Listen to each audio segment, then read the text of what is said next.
Breathing in, there is awareness of breathing in. Breathing out, there is awareness of breathing out.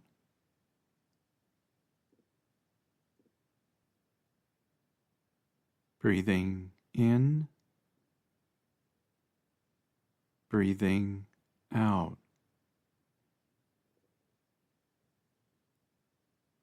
In,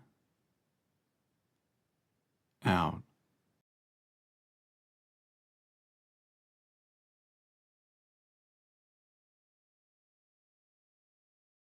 Where do we suffer? The physical body and psychological mind. Trauma and Stressor Disorders, Part 1. Trauma and Stressor Disorders.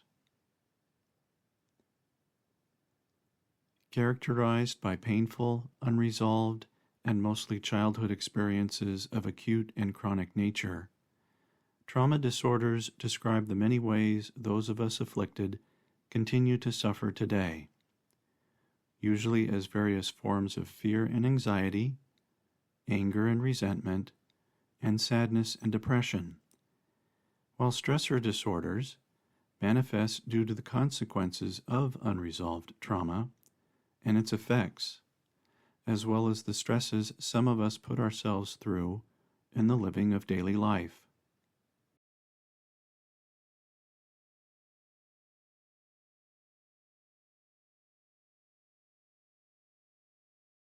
Acute stress disorder, or ASD.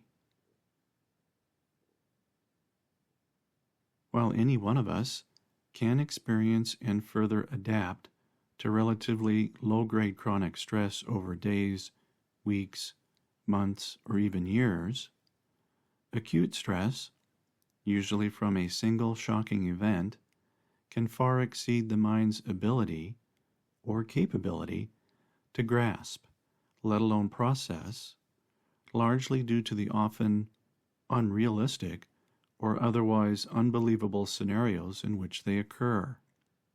From there, post-traumatic stress disorder, as well as other anxiety-related disorders, can arise from the memories we never forget and invariably remember over and over.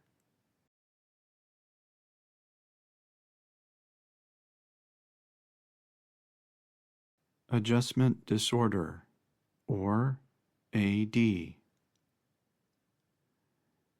For perhaps some of us, just being in unfamiliar surroundings can elicit tremendous fear, intense anxiety, or sheer panic, since the conditions exist far outside our possibly well-established comfort zones, and, thus, we feel distressingly unsafe, let alone disturbingly insecure.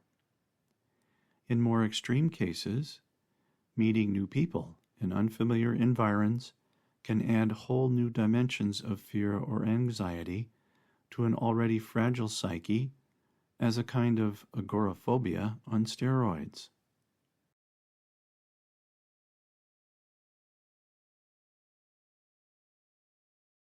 Disinhibited social engagement disorder, or DSED.